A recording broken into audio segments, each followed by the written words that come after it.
Hello, welcome back to Summer Day Studios. We're going to do something different today, and I'm going to show you how to use Adobe Illustrator. Only on this episode, we're just going to focus on mesh gradients. We can try and see how manipulate them to do different things for us. So I'm going to show you 3 different gradient styles that we're going to try and recreate. If you have any reference, you can do that. We're going to start by using simple gradient backgrounds, where we use different points in the shape and create wavy looking designs that a lot of companies are using backgrounds for their website or their posts, anything like that. Then we're going to use the gradients to create more complex shape. We're going to start simple. We can just use a circle and make it look 3D. We made a short form recently for that, and I thought it would be a good idea to make a long form for that as well. And the last thing that we're going to do is create a more complex shape with a more visual design to it. So it can be illustration, it can be, you can think of it like a light study that we do when you're painting anything. So I have this image of a lemon that I found, and I'm gonna recreate that. And if you want, you can follow along with me, or if you just want to have a look and see how I use mesh gradients to create different design styles, you can do that as well. So let's start with the first one. So I already have a background set up, and we're going to obviously start with a very simple gradient just to give you a better idea of how I like to use gradients when it comes to background. So let's just start with the first one. I always start by clicking on the shape. So I already created a square shape, I'm just going to go with 1280 pixels to 1280 pixels. And I've used the same size dimensions for all 3 of these artboards. And to find the mesh gradient tool, if you click on, you see this gradient option. If you right click on it, you see the mesh tool, which also has the shortcut U, so you can do that. I just like to just do the right click. I never remember shortcuts, so I don't even bother learning which one they are. Once it is selected, I'm going to come here on my shape, and I'm going to just start creating some points throughout my shape. In order for you to select these different points, you need to go to the direct selection tool, just this one, the second one. The short key for this is A. You can use that, or you can just click here. And now if I go and click on these points, you can see that you can select them. And not only that, you can also move them around, just like this. You also see when we click on them that these have these curve pointer that you must have seen when you use the curve tool or when you use the pen tool. And you can use that to your own advantage to create very interesting shapes, very interesting curves throughout the design. So I'll show you that. But first thing I'll do, I'll just change the colors. So keeping the direct selection tool selected, I'm just gonna drag these points on the top, maybe these points on the bottom as well, and just go to the fill tool and change it to a different color. Let's see, maybe we can use a few colors to our liking. Let's go with some yellow. I always like to go around and change based on whatever you like to try and use. Just do that. Don't worry about it needing to be too neat or anything like that. You can easily go back and change colors when and how you need it.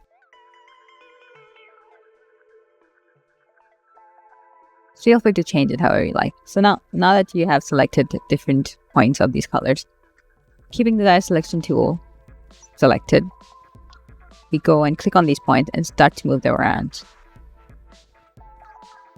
and create these shapes. If you just, instead of using the points, you can also move a huge chunk of this design. And you see at some places we will have very hard edges, at some places we will have very soft edges, which is what makes it very interesting, personally for me.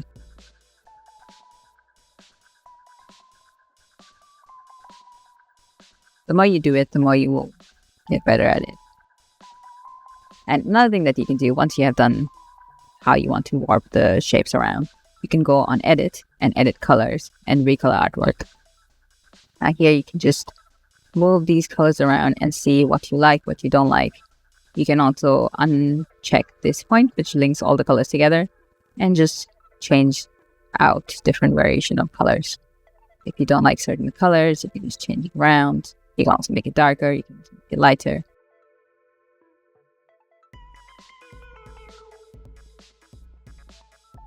That's it. So just an easy way for you to see how I have created a mesh tool. It's a lot about playing with colors and seeing what color cycle works the best for you. You can also decrease the amount of colors that you use, which makes it really, really cool. So let me show you if you want to show that. Let's go back, unlink it again, and make it very close to a similar design language. And then you link it back, and then you can see all the different variations that you can get just from this.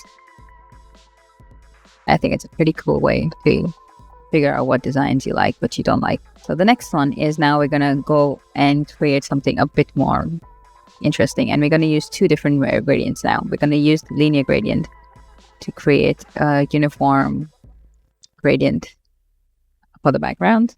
And then we're going to use the similar colors to create a gradient for the front. So let's go for some green. Now I'm going to add, because we're going to start by creating a 3D shape on top of it, I'm going to go with the circle. And the circle has the same linear color that I had previously, linear gradient color on it, as I previously used. But it does look very interesting. I think it's already looked a lot better, but lighting and shadows to create more depth into this whole design. Go and create some points on it. And now we go back to the direct selection tool. What I like to do in these kind of cases as well is create a new layer. It's like a background layer now. We're going to start by selecting a side of it. So maybe let's go by and select a same color, because I'm pretty happy with this. I'm going to make it darker because we're going to start with the shadows first. We're going to have the lighting coming from this point, let's say on top here. And then we're going to have the shadows right here and on the base. I'm going to use this point to create a highlighted area. Make it even more highlighted. Make sure you use any of these handles as well to manipulate the colors as much as you possibly can.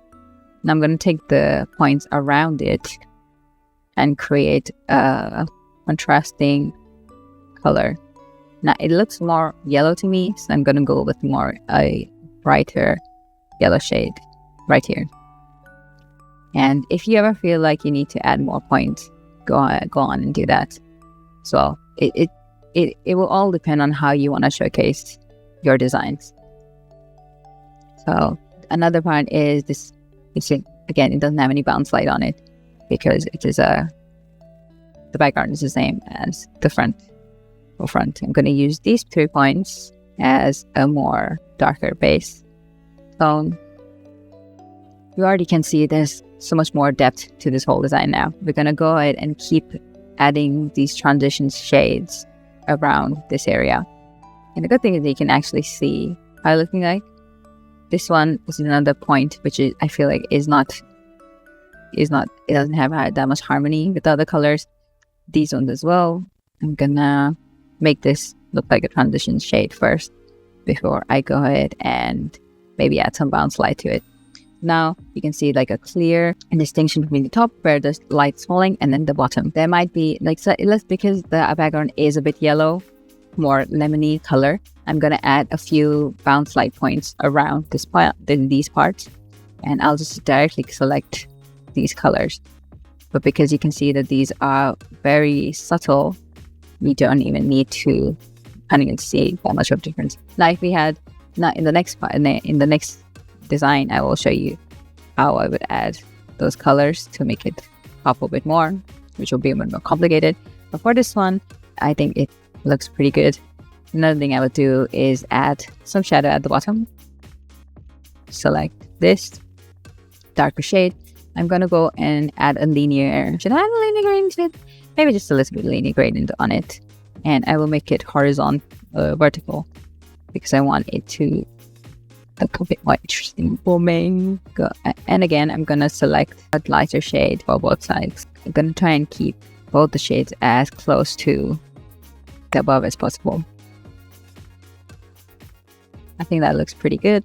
And it looks a bit harsh for me, I think. So what I'm going to do, and I'm going to do the same for the ball above, is let's say you imagine you're clicking a picture of anything, it will have a bit of blurriness around the side. So that's what I'm going to add in the end. So I'm going to go effect, then blur, then Gaussian blur, and just going to blur it a bit more. We can do like that. Maybe I'll decrease the opacity a bit of this, and maybe I increase how big it is. Should I blur it more? I think I like how it looks. It is already floating a bit, so I don't want it to be too not blurred. I might just lighten it a bit, decrease the opacity. Actually, maybe not. It's all a bit of learning curve, even for me. Like, I've been using Illustrator for so long, and a lot of times I just go with what I think looks best at that moment. The good thing about using these kind of gradients is you can still continue to add changes to it, because if you select it, you will see on the right hand side there's the Gaussian blur option. So you can, if you do want to delete the whole effect, you can, but you can also just go double click on it and edit this as you go, as per your liking. And now I'm going to add the same effect on this side, and going to keep it a lot softer than the other one. Light blurriness on the side so you can see. So it makes it look a lot more realistic. So now we've created 3 looking shapes using just mesh gradients. And that's our cute little circle. And as I said before, you can always select it all. If you don't like the colors, go on edit and edit the colors. Now the last one I want to use. So this is the image I want to recreate using our mesh gradients.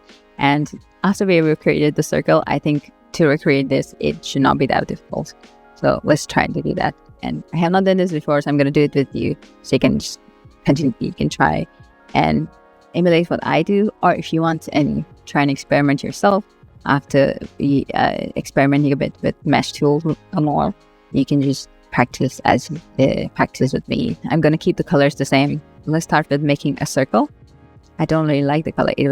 I thought it would be perfect, but it's a bit darker. So all of this is just trial and error for me as well. So when you do this as well, don't be too harsh on yourself. Just make sure that you're having fun. The next thing I can do, and I think I will do the same, is I'm not going to tilt it first thing. I'm going to add 2 points here on this side and this side. I'm going to make sure that these are on in line by going on the align, and then go into vertical align center tool just to check. And it can be a bit up and down. I just want to make sure that it's already in the middle before I go on and make any changes. So now we can go use the shape builder tool. I'm just going to click these a bit closer to each other. I want to have a more rounded look for this lemon. And you're going to use the shape builder tool and drag this whole thing around. Drag my mouse click around it to make it all one shape. And you can see it looks a bit dead right now. So I'm going to increase the color contrast by making it a bit more saturated, a bit more brighter. Change the direction of this. It doesn't necessarily need to match, but I like how it looks. Next thing I'm going to use is the pencil tool and make some lines to change the shape just a tiny bit. And this way as well, it's a bit snubby around here. So just gonna do that. I think that works really well. I don't like the background color anymore, so I'm gonna change it again. So go back again, use the mesh tool. Now add points around as in per your needs. I'm gonna start adding points around here, like this. Not too much, because I feel like that would stop me from using the colors stop me from making the gradients as I would like to make it. So this is good enough. Go back to the direct selection tool and start by selecting the points, which I'm going to start by selecting these points which have a darker shade around it. So just around the periphery of the lemon. So just drag here. Any point that you have missed, we can add okay, I missed 1 point. Let's add some darkness to it around here. Adding some red tones to it, just a tiny bit. It makes it look really nice and interesting. For this part, I don't really like how it's looking. Then I'll change it. I want that part to have a nice transition shade on it instead of a very dark orange. So now you can see here as well has a lot of bounce light on it, but is also in shadows. So I'm going to start by adding shadow bits, which is more transitionary shade from the yellow. So something more on with an orange base. And then I'm going to add some purpley bits around it. Or I'm going to try and match it to where kind of something like this, I guess. Ooh, I like that. Yeah, I do like that. I do like how it's looking. At this point as well, I'm going to add some orange to it. Nothing too crazy, just a little bit. Just a little bit brightness in that area. I'm going to add another point because I need it. I think I need it here for some darkness. Again, you don't have to do it all in one shape. I think that's one of my mistakes that I'm doing here. You can easily keep the bud, which is behind this circle, this edge anyway, and have it as a different shape, which will make it a lot more easier to edit. But for learning purposes, let's just make that mistake. Let's just make that mistake. Which I don't even think it's a mistake. I just think it's just a preference of how you want to handle things. But I think it's looking pretty good. Here, I think it's a bit too dark. I'm going to add some brightness again to it. Just a little bit. Just a little bit orange. Make it up. Now, the next thing I will do is add the highlights right around here. A lot of it is, as I said before, trial and error. I have not made a lemon as well before, but I'm making it with you today. We are both doing pretty well, I think. Okay, now we're going to take some periphery colors around it, like this. And you don't need to add the same amount of brightness to it, just a little bit, just maybe a tinge of brighter color, because that's where I want the sun. That's where we're thinking the sun is hitting, right? It is getting pretty fine. You can see a 3D shape forming. Now I'm going to add some purple highlights on it. I'm going to add it around these edges. That might be a better way to deal with the light. Yeah, I do like that. That is looking pretty nice, I think. I'm going to add some shadows behind it now. I'm going to use the blob brush tool and create a shape which kind of matches this. Shape builder tool to make it into a bigger shape. Gonna bring it front. Make this. I'm gonna add a smooth filter to it. Not too much, just enough. And now I'm gonna add the same color and a bit of depth. Now it's getting very close to what I would like it to look like. It's very dark, the shadow in the reference, as you can see. So we have to make it a bit darker as well. More purpley, but darker. Especially at the sides, it's very dark. But you can also see there's a tinge of tinge of red around it because of the bounce light and the yellow bouncing on the purple background. So I'm going to use a linear gradient to make it all come together very nicely. Having these kind of mesh tools that you can mix and match really does make a big difference, especially when you're making an illustration that whether it's for like a client or anything like that. Last thing I'll do, blur it like we did. So Gaussian blur, I'm gonna go with more blurry. I want it more blurry. And I like that. Yeah, pretty happy with that. Now back to our design. Select these points again and create a more darker shade with the reds and the purples. Now, some of you might be like, you're just wasting my time. And maybe I am. Go ahead and add a bit more and more changes to make it look as close to my reference as possible. Doesn't always have to get as close to your reference as possible as well. It makes it more difficult to learn as you grow.